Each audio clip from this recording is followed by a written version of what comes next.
agencies and the networks that they are released overseas without one commercial plug. So in this roundup of personalities who make all this possible, let's by all means include one of their representatives. I am one of the people who pay the bills. I am a sponsor. I can't tell you my name because it's part of my product. And you won't hear it mentioned on this network.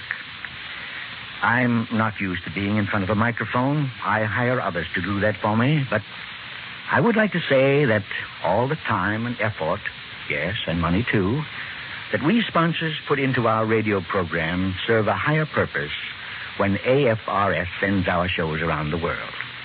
They bring a touch of home to our men and women in uniform. As a sponsor and as a representative in the field of commercial broadcasting, I'm very proud to be a part of the AFRS family. The other general classification of programs broadcast through the facilities of the Armed Forces Radio Service is written, produced, and recorded right here in Hollywood. These programs, too, run the gamut from drama to comedy, from 5-minute fillers to 30-minute segments of music.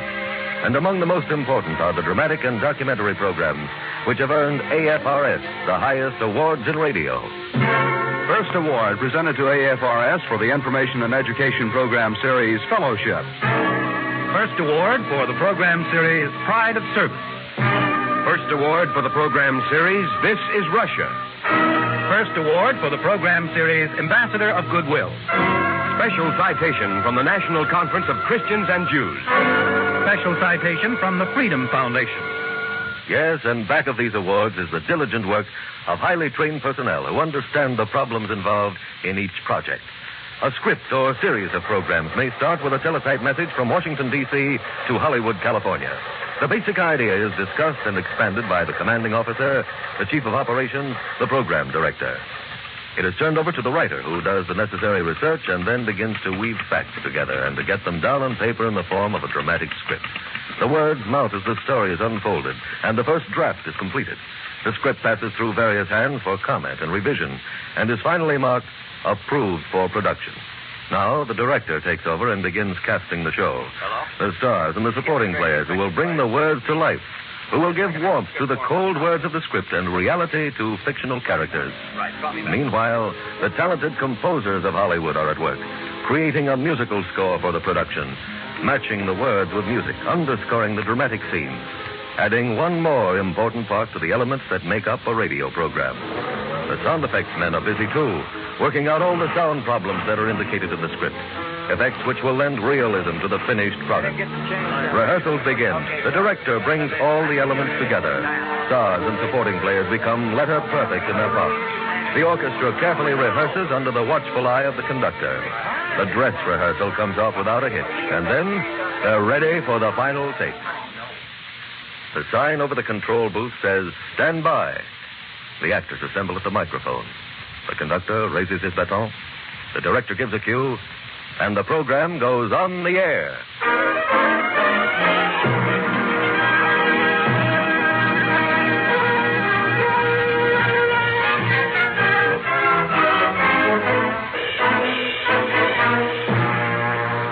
Thus have come into being the information and education shows, planned, written, and produced by AFRS with one audience in mind: the Armed Forces of the United States. Aside from the dramatic shows that we've already mentioned, they include such musical programs as this. Well, hi there, fellers and gals. This is Carolina Cotton. With 15 minutes, we've roped and tied. So hold that corral gate open wide while we brand a few musical mavericks for you. And if the musical tastes of the servicemen are better served in another fashion, there's personal albums.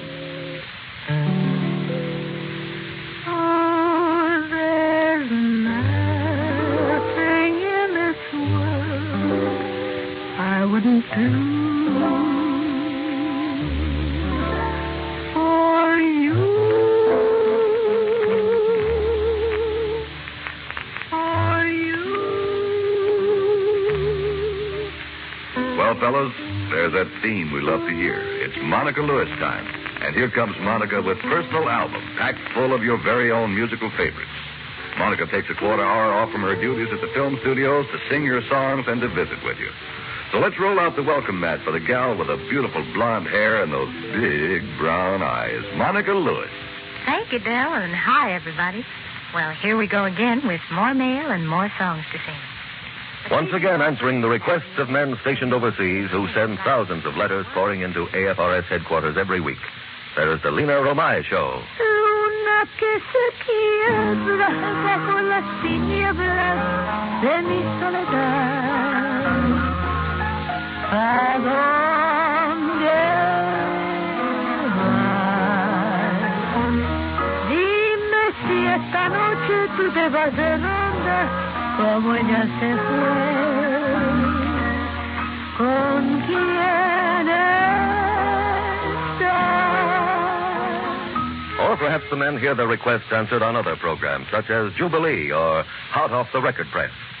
And for the actual voices of families and friends, they need only tune into the popular Way Back Home program, where they hear the bell in the steeple of the local church on a Sunday morning calling the worshipers to service. The traffic noises on the main street of their own hometown. Oh, well, hello, Jean. We're just doing fine. It's still dry and hot here. But we're expecting you home in October, and we can hardly wait for the time for you to come. The personal message from a loved one that is recorded and sent around the earth. Each day brings a new assignment. Each week calls for a new production schedule to fill the many hours of programming. To complete the picture of this portion of AFRS activities, let's switch once again to another studio across town and hear from one of Hollywood's finest dramatic actresses, Miss Claire Trevor. Thank you. And hello, everybody. It's nice for me to be able to talk to you as myself now, instead of as an actress. I've just finished reading a script that I'll soon be doing for the Armed Forces Radio Service. I hope you enjoy the program when you hear it. I do want to tell you how much all of us in Hollywood realize your need for entertainment and for factual information. After all, that's our business. Creating characters on the radio, in motion pictures, on the stage. Characters that you will remember. From the bit player to the star, from the sound effects man to the recording engineer, we're all in this with but one purpose in mind: to provide you with the best of whatever talent we may have. As Dinah Shaw said earlier, you're a great audience. There is one other very important part to the AFRS story, the shortwave operations, with broadcasts beamed to virtually all points on the surface of the Earth. 12 powerful transmitters located on both coasts of the continental United States send out nightly shortwave broadcasts all night long, every night. In addition to our servicemen and women, these programs are heard by an estimated 90 million persons of all nationalities who recognize our voice as the voice of truth. About 45% of this broadcast time is devoted to straight news, no commentary, no editorializing, just the accurate, undistorted news. Into the shortwave room of AFRS come the reports from all over the world by direct wire from the major news services. Here they are edited and prepared for broadcast, and the actual broadcasting is done by enlisted men of the Army, Navy, Air Force, or Marines. From AFRTS Los Angeles, here is a summary of the latest world news. Airman First Class Les Osborne reporting. First, here are the highlights.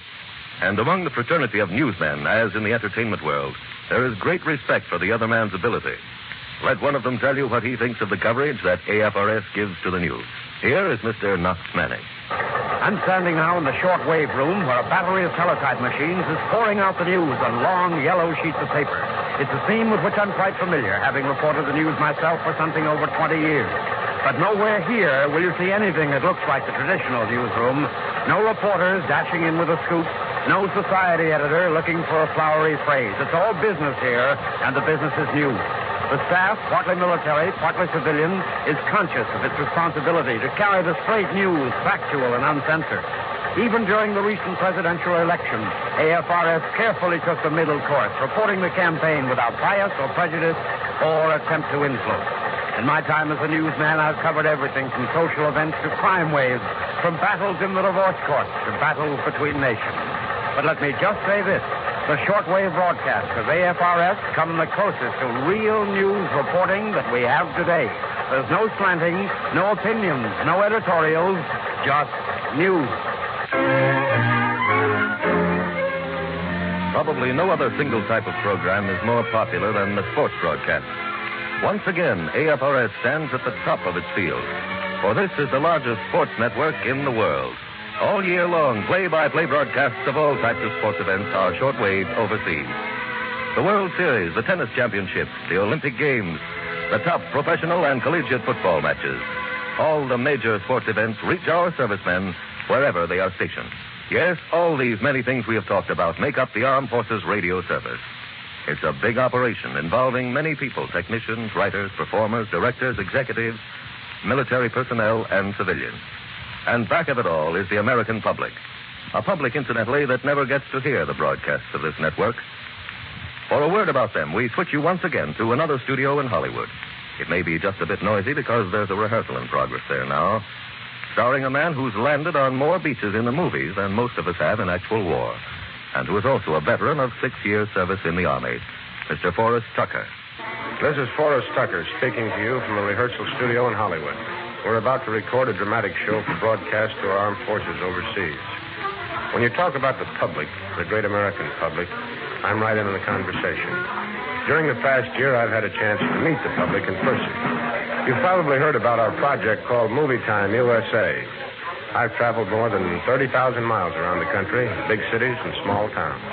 I've seen the people who go to movies, listen to the radio, and watch television. I know what a tremendous thing entertainment is, what a big part it plays in our lives. Those people are the ones who are paying the bills. They're the taxpayers. Our men and women in uniform are getting entertainment wherever they may be stationed around the world. When you get right down to it, it's the people of America who are making it possible. This is a big story that we have covered in a half hour. A story that includes many elements. It's a little 50-watt station on a tiny island in the mid-Pacific. It's a giant 100,000-watt transmitter in Germany. It's a documentary program that reveals the insidious aims of communism to an eavesdropping audience of many nationalities. It's a comedy program that brings a moment of laughter and cheer to a serviceman far from home. It's tubes and wires, turntables, dials, cables, and transmitters. It's the guilds and crafts and unions that cooperate with us. The actors, singers, musicians who perform for us. And above all, it's you, the audience. The sailor at sea, the wounded Marine in a hospital, the listener to one of the 67 AFRS stations around the world. This voice of ours is strong. The signal is loud and clear. Through it, we will continue to promote the highest standards of American democracy within our armed forces. There is no end to the AFRS story.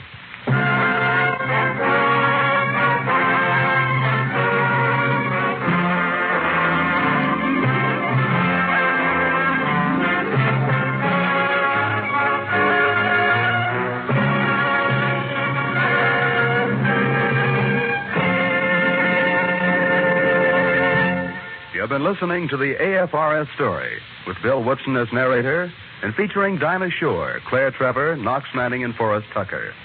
Others in the cast were Julie Bennett, Herb Ellis, Bill Foreman, Leo Cleary, Art Ballinger, Clayton Post, and Jack Lloyd. Music was composed by John Hicks with musical direction by Michelle Perrier. The AFRS Story was written by Robert C. Vinson, produced and directed by Will Scott. Hal Goodwin speaking. This is the United States Armed Forces Radio Service, the voice of information and education.